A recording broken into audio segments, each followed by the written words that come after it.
जैसे ही आप सभी स्टूडेंट, तो आज की इस वीडियो में मैं आप सभी बच्चों को सेमेस्टर 7 मेजर पेपर 17 हिस्ट्री का आप सभी बच्चों को हमने सारे इंपॉर्टेंट क्वेश्चंस तो बता दिए थे और आपको बोला हुआ था कि आप सभी बच्चों को पेपर में जितने 5 इंपॉर्टेंट सवाल जो मुझे लगता है कि हाँ बन सकते हैं, आपके पेपर पूछे जा सकते हैं, वो मैं आपको इस वीडियो के थ्रू बताने वाला हूँ। तो लगे अगर आपको कि आपके सौरभ भैया ने आपके लिए मदद की है, तो आप इस वीडियो को लाइक और शेयर कर सकते हैं, दोस्तों को बता सकते हैं, और जैसा विचार है कमेंट बॉक्स में विचार बता सकते हैं। बाकी अगर आपको कुछ पूछना रहे तो आप हमसे फेसबुक और इंस्टाग्राम पे पूछ लीजिएगा, ठीक है। और टेलीग्राम ग्रुप पे जरूर जुड़िए, क्योंकि कभी भी कोई नोटिफिकेशन आता है तो टेलीग्राम ग्रुप में मैं भेज देता हूँ, वहाँ से आप लोग देख सकते हैं।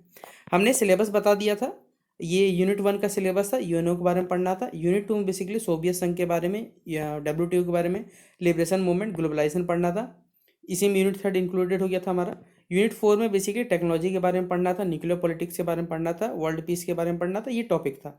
4 यूनिट से मिलकर मेजर पेपर 17 जो हिस्ट्री है उसका सिलेबस बनाया गया था। इस प्रकार से हमने आपसे बच्चों को आपके सिलेबस के हिसाब से 20 सवाल जो पेपर बन सकता था वो हमने आपको बोल दिया था कि आप लोग ये पढ़ लो पहले। अब इसमें से 5 सवाल मैं बता रहा हूँ जो पेपर में बन सकते हैं, उनको मैं शुरू करता हूँ, ठीक है। पहला आपसे ही बच्चों को ये एमसीक्यू वाला क्वेश्चन था, ये भी हमने आपको अपने वीडियोस में कंप्लीट करवा दिया था, ठीक है। ये डब्ल्यूटीओ का सारा हमने आपको पढ़ाया हुआ था। तो पहला सवाल यहाँ से शुरू होता है, यूएनओ से, यूनाइटेड नेशन ऑर्गेनाइजेशन के गठन, उसके उद्देश्य बताना है, उसकी उपलब्धियां जो है उनके बारे में व्याख्या करना है। पूरा का पूरा पॉइंट वाइज मैं आपको सारा सही बता रहा हूँ। पहले यूएनओ क्या है, एक अंतर्राष्ट्रीय संगठन है, ठीक है, जिसकी स्थापना का उद्देश्य कहा जाए विश्व में शांति लेके आना, सुरक्षा और सहयोग बनाए रखने के लिए किया गया था। लेकिन जब द्वितीय विश्व युद्ध यानी सेकेंड वर्ल्ड वॉर जब खत्म हुआ, तो जितने भी विनाशकारी परिस्थितियों ने यह स्पष्ट कर दिया था कि अगर विश्व में स्थायी शांति के लिए एक ऐसा संगठन होना चाहिए जो इन सबको रोक सके। इसी आवश्यकता को पूरी करने के लिए बेसिकली यूनाइटेड नेशन का गठन किया गया था। लेकिन आप वर्तमान परिप्रेक्ष्य में देखोगे तो ना यूनाइटेड नेशन, ना बेसिकली रसिया यूक्रेन रुकवा पाया, ना ईरान इसराइल को या ईरान अमेरिका को रुकवा पा रहा है। तो यूनो एक बेकार संस्था है, बस कह सकते हैं कि नाम के लिए बस बनाया गया है, जहाँ पर लोगों ने अपना फंड दिया हुआ कुछ ना कुछ और उसके नाम से चल रहा है बस, ठीक है। सरकारी कह सकता आप, अमेरिका का एक प्रोपोगंडा है इसमें, ठीक है। तो संयुक्त राष्ट्र के गठन के बारे में बात करें, इस्टेब्लिशमेंट ऑफ यूनो के घटना के बारे में, तो सेकेंड वर्ल्ड वॉर के जब बेसिकली 1939 से 1945 दौरान जब देश में देखा गया कि बेसिकली क्या है, सारों तरफ तबाही का सामना कर चुके हैं, तो लीग ऑफ नेशंस एक संस्था थी, ठीक है, जिसका नाम था लीग ऑफ नेशन, लेकिन वो शांति बनाए रखने में असफल रही। तो इसलिए क्या किया, एक और ज़्यादा पावरफुल बनाने संगठन बनाने लोग आवश्यकता महसूस हुआ, और यही बेसिकली जो आवश्यकता था उसी ने यूएनओ को कह सकते हैं इसका जन्म देने का कार्य किया, ठीक है। अब अगर कहा जाए तो इस मामले में अगर बात की जाए तो एक चार्टर है, इसको बोलते हैं अटलांटिक चार्टर 1941 का, जिसमें यह समझौता बेसिक कह सकते हैं अमेरिका और ब्रिटेन के बीच में हुआ, जिसमें शांति और सहयोग के सिद्धांत जो है वो तय किए गए थे, किसके, अमेरिका और ब्रिटेन के बीच में।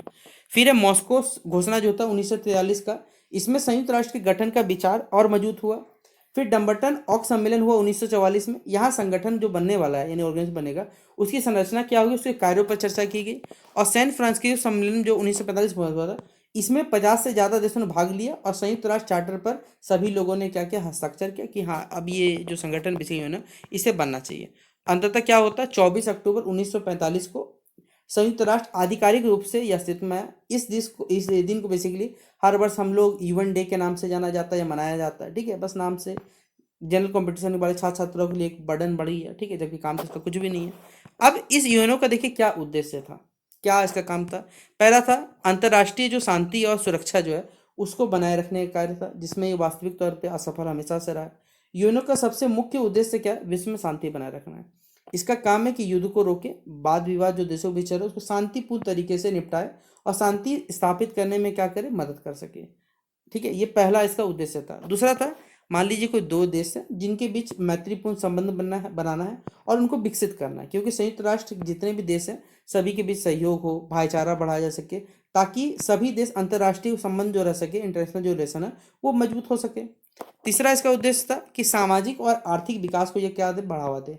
यूएनओ गरीबी, भुखमरी, बेरोजगारी और शिक्षा की जैसे जिस देश में कमी है वैसी समस्या को दूर करने के लिए विभिन्न कार्यक्रम चलाता है, बस कह सकते हैं फंडेड करने के लिए किया जाता है, ठीक है। चौथा पॉइंट है मानव अधिकारों की रक्षा करना, ठीक है।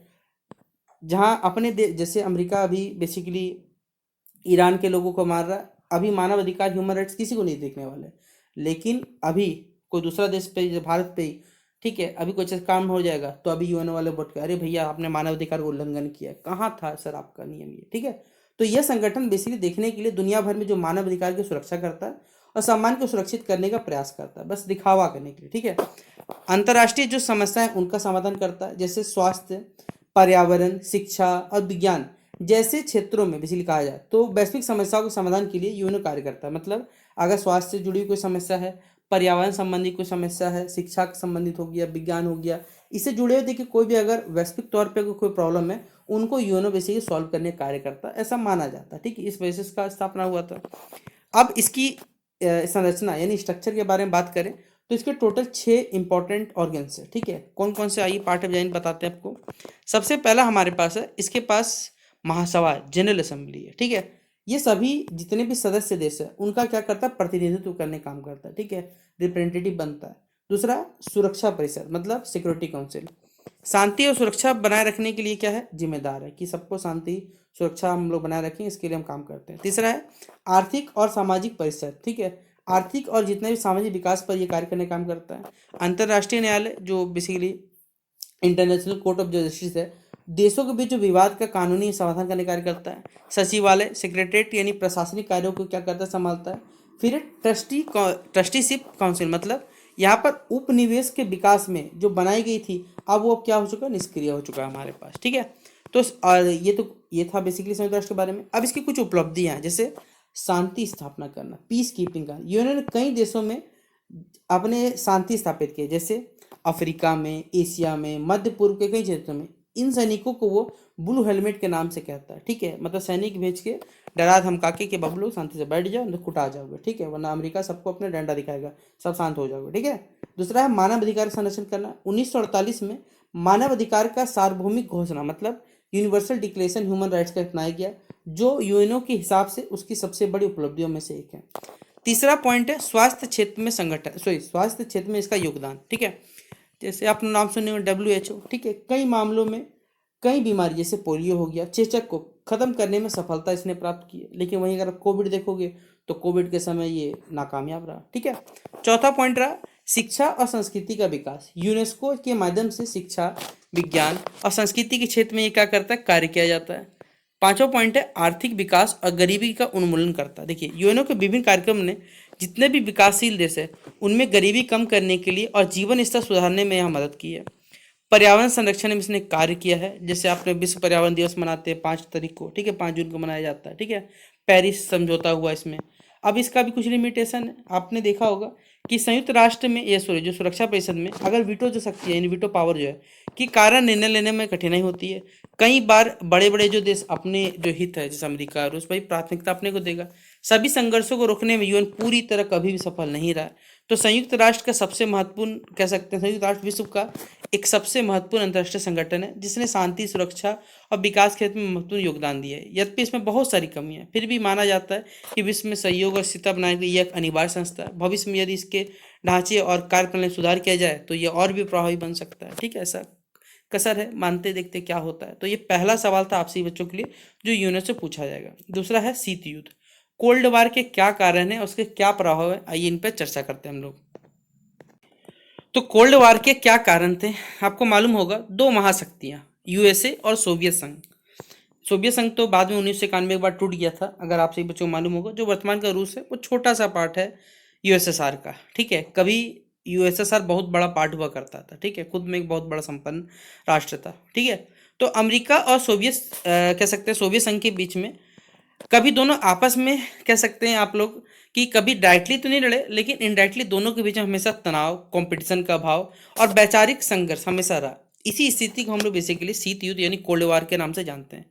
या अगर कहा जाए तो जब तक सोवियत संघ टूटा नहीं, यानी 1945 से लेकर सेकेंड वर्ल्ड वार के बाद खत्म होने के बाद से लेकर 1991 तक ये कहानी चलती रही। अब इसके क्या कारण है, तो पहला कह सकते हैं दोनों के बीच में वैचारिक मतभेद है। अमेरिका देखिए बेसिकली पूंजीवाद को समर्थन करता है और लोकतंत्र का कहने के नाम के लिए समर्थक है। वहीं पर सोवियत संघ साम्यवाद को, कम्युनिज्म को बढ़ावा देता है। दोनों की विचारधारा एक दूसरे के बिल्कुल विपरीत है, जिससे टकराव दोनों के बीच में बढ़ा।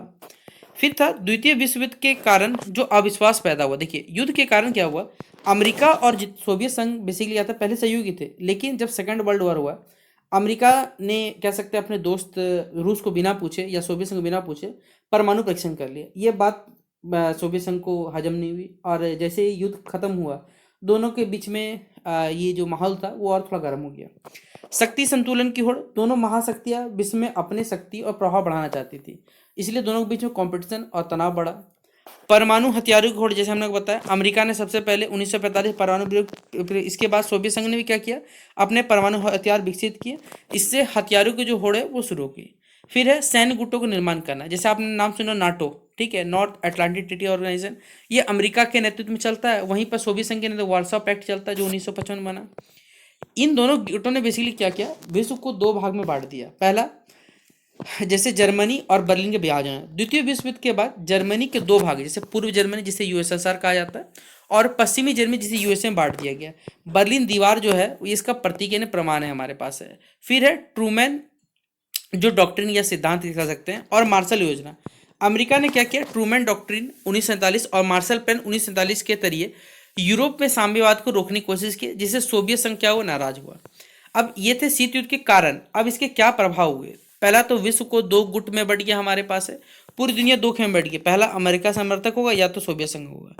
इससे क्या हुआ, जो वैश्विक राजनीति पर गहरा प्रभाव पड़ा, हथियारों की जो दौड़ है और परमाणु खतरा बढ़ा। दोनों महाशक्तियों ने क्या किया, परमाणु और अन्य जितने भी आधुनिक हथियार है उनका विशाल भंडार तैयार किया, जिससे विश्व में क्या हुआ, युद्ध का जो खतरा है वो हमेशा बढ़ते रहा। पर दोनों कभी सामने नहीं लड़े, प्रॉक्सी वार दोनों के बीच में होते रहा, ठीक है। लेकिन कह सकते सामने युद्ध तो नहीं किया, लेकिन दोनों देश के चलते बाकी सारे देश पिट रहे। जैसे अभी वर्तमान में आप लोग देखते होंगे, रूस हो गया, यूक्रेन हो गया, ईरान हो गया, ये सब के सब अपने मोनोपोली दिखाने का चक्कर है, ठीक है। कोरिया युद्ध हो गया, वियतनाम, इस पहले का है। बर्लिन दीवार का क्या हुआ, निर्माण हुआ 1961 में। बर्लिन का दीवार निर्माण हुआ जो पूंजीवाद और साम्यवाद के बीच विभाजन प्रतीक बन गया। अंतरिक्ष और तकनीकी प्रतिस्पर्धा, जैसे सोवियत संघ ने अपना पहला उपग्रह स्पुतनिक लॉन्च किया। अमेरिका ने 1997 में चंद्रमा पर क्या किया, मानव भेजा। गुट निरपेक्ष आंदोलन यानी जो इसका कह सकते उदय हुआ। भारत, युगोस्लाविया, मिस्र जैसे देश ने किसी भी गुट में ना शामिल होकर नन अलाइंग मूवमेंट में क्या किया, शुरुआत की कि हम किसी के समर्थक नहीं, भैया आप लोग लड़ते रहो, हम लोग अपना शांति से रहेंगे।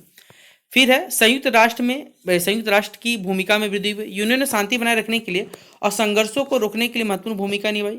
अंत क्या हुआ, 1961 में सोवियत संघ का विघटन हुआ और अमेरिका एकमात्र शक्ति बन के उभरा। अब इस शीत युद्ध की विशेषताएं थी, पहला प्रत्येक युद्ध का यहाँ अभाव देखा गया।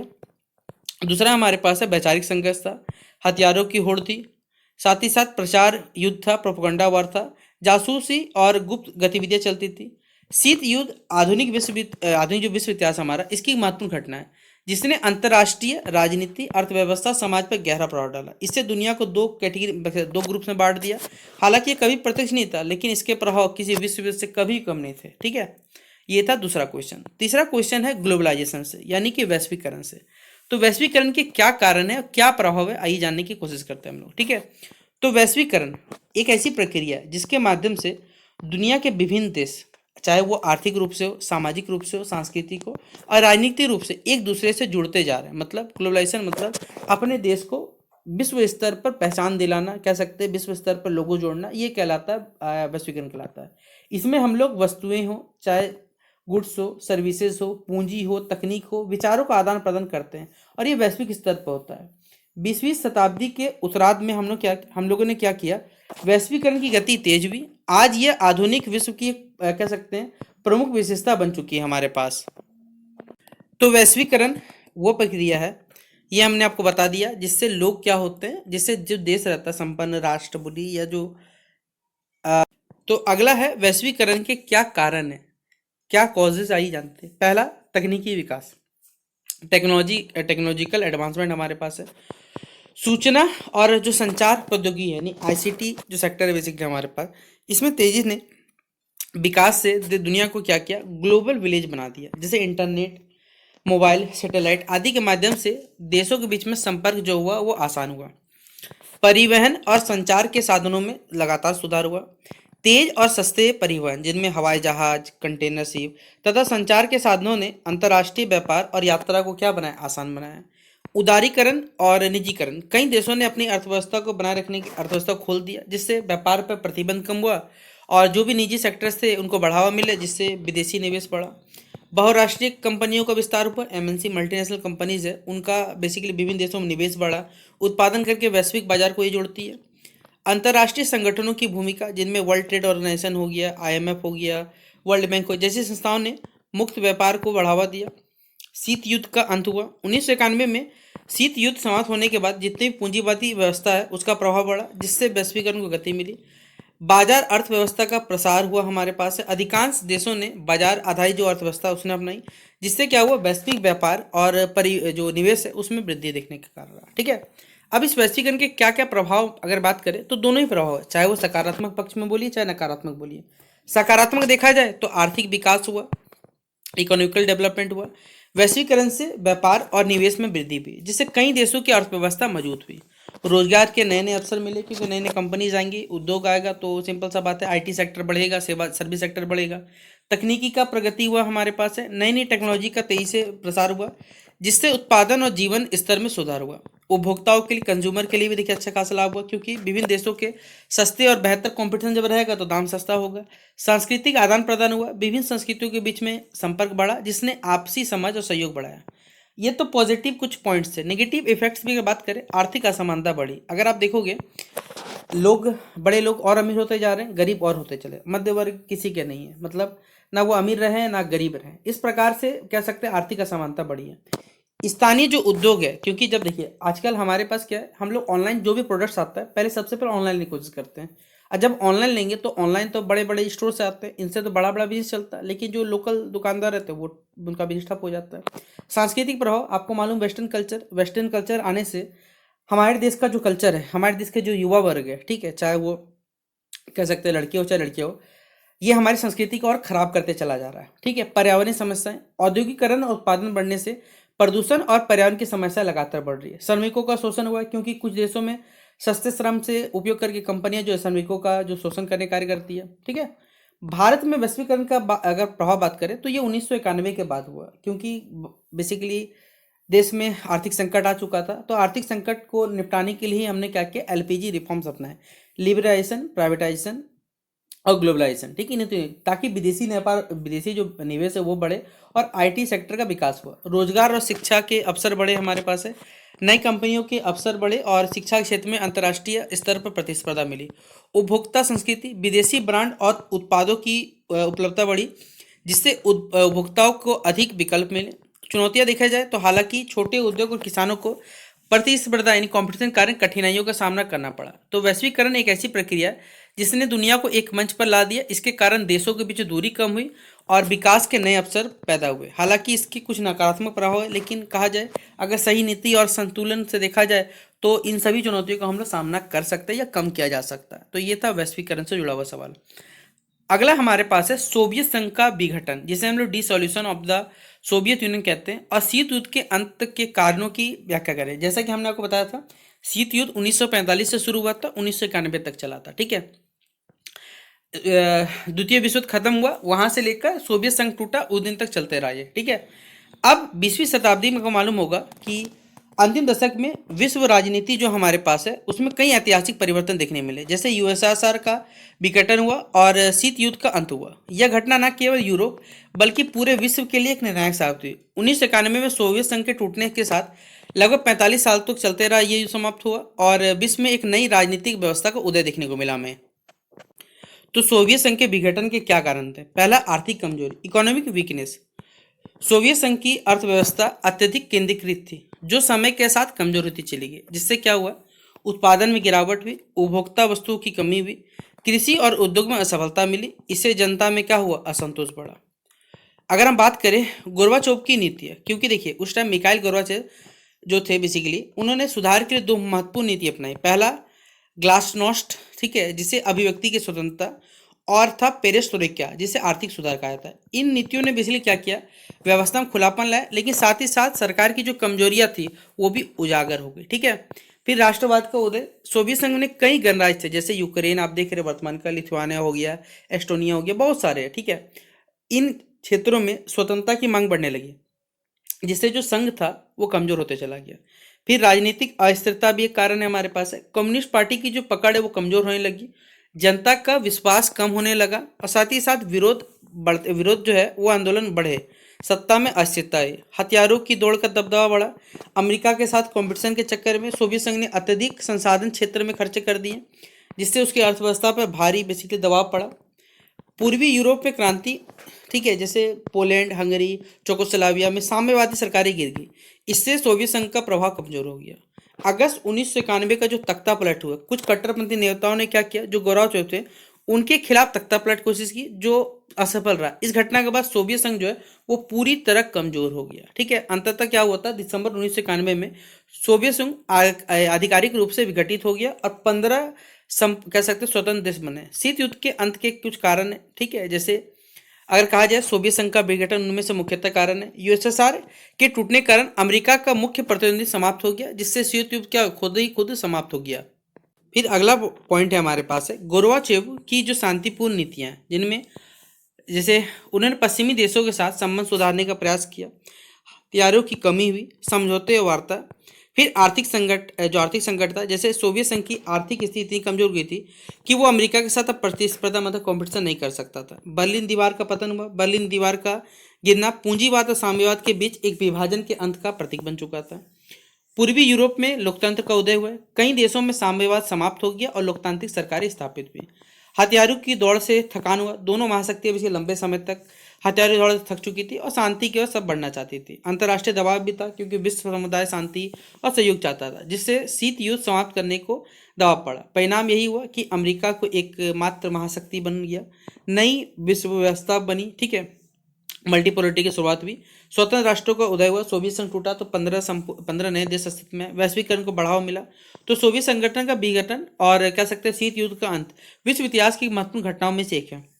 इसके पीछे आर्थिक कमजोरी, राजनीतिक अस्थिरता, राष्ट्रवाद और गोरबाचेव की जो नीतियां थी वो प्रमुख कारण थे। इस घटना ने विश्व को एक नई दिशा दिखाई और जहां शांति, सहयोग और वैश्वीकरण का एक नया युग शुरुआत हुआ हमारे पास, ठीक है।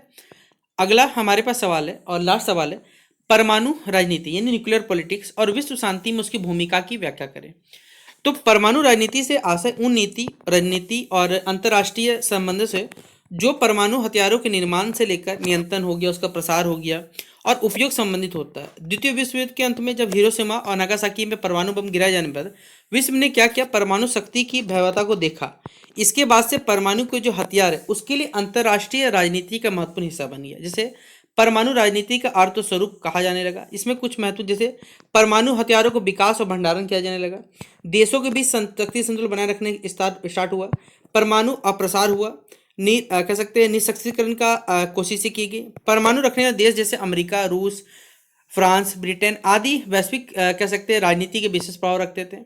परमाणु राजनीति के विकास हुआ, शीत युद्ध जो था उसका कालखंड बताया जा रहा है। शीत युद्ध के कारण अमेरिका और सोवियत यूनियन के बीच में परमाणु हथियारों की होड़ शुरू होगी, दोनों देशों ने हजारों परमाणु हथियार बनाए। फिर क्या म्यूचुअली एश्योर्ड डिस्ट्रक्शन सिद्धांत विकसित हुआ, हथियार नियंत्रण संधि स्थापित हुआ, जिसमें एनपीटी 1967 का परमाणु अप्रसार संधि था, सीटीबीटी का जो परमाणु परीक्षण प्रतिबंध संधि था, स्टार्ट था, हथियारों की संख्या कम करने के था। वर्तमान स्थिति में आज कई देशों के पास आप परमाणु हथियार देखते हैं, इनके पास नियंत्रण और सीमित उपयोग पर जोर दिया गया है। विश्व शांति में परमाणु राजनीति की भूमिका बात करें तो सकारात्मक पक्ष अगर देखोगे आप अगर, तो शक्ति संतुलन काम था। परमाणु हथियारों ने देशों के बीच शक्ति संतुलन बनाए रखने में मदद की, जिससे कोई देश आसानी से युद्ध करने की हिम्मत ना करे। युद्ध की रोकथाम के लिए बेसिकली युद्ध को रोकना था, तो परमाणु हथियार के कारण बड़े बड़े जो युद्ध है उसकी संभावना कम हुई। अंतर्राष्ट्रीय सहयोग बढ़ा हमारे पास है, परमाणु हथियार कम करने के लिए देशों ने आपसी सहयोग बढ़ाया और कई संधियां की। नकारात्मक देखोगे तो विश्व के लिए खतरा बन चुका है, हथियारों की दौड़ बढ़ चुकी है, असमानता है, किसके पास है वो आराम से, जिसके पास नहीं वो डर पे। आतंकवाद का खतरा हुआ, यदि परमाणु अगर गलती से आतंकवादी को हाथ लग जाए तो फिर दिक्कत हो जाएगा। परमाणु निशक्तिकरण की आवश्यकता पड़ी, जैसे सभी देशों को, अगर सभी देश, जैसे अमेरिका क्या करता, दूसरे देश वही करता कि भैया तुम अपने जो भी न्यूक्लियर पावर है उसको खत्म करो। जैसे ईरान पे क्यों कर रहे हैं, क्यों ईरान के पास है, इसलिए वो डरता है कि कहीं गलती से उड़ा देगा तो हम खत्म हो जाएंगे, ठीक है। तो शांति और सहयोग की नीति अपनानी चाहिए, ये कुछ कारण है हमारे पास है। अगला पॉइंट है हमारे पास बताया गया कि परमाणु राजनीति आधुनिक अंतर्राष्ट्रीय संबंधों के महत्वपूर्ण पहलू है। ये एक और जहां युद्ध को रोकने में सहायक है, वहीं पर दूसरी ओर मानवता के बड़ा खतरा भी है। इसलिए आवश्यक है कि परमाणु हथियारों का नियंत्रण और निशस्त्रीकरण सुनिश्चित किया जाए, ताकि विश्व में एक स्थायी शांति हमारे पास स्थापित हो सके। तो ये था आपसे बच्चों का कहा जाए मेजर पेपर 17 हिस्ट्री का 5 सबसे ज़्यादा इंपॉर्टेंट क्वेश्चन जो मेरे नज़र में इंपॉर्टेंट है। बाकी मैंने आपको 20 एक्सपेक्टेड क्वेश्चन जो है पेपर बन सकते हैं वो भी बता दिया। तो कैसा लगता है वीडियो आपको हमारा, जरूर बताइएगा, शेयर कर दीजिएगा, क्योंकि आप लोग वीडियो को शायद देखते हैं, लाइक करना भूल जाते हैं, इसलिए वीडियो को थोड़ा लाइक और शेयर करिएगा तो हमें मोटिवेशन मिलेगा कि हम लोग आपके लिए मदद करते हैं तो आप हमें भी सपोर्ट करते हो। ठीक है, तो शेयर करिएगा इस वीडियो को। बाकी बेस्ट के हिसाब से बच्चों को मिलते हैं इस वीडियो पे, तब तक के लिए जय हिंद और जय भारत।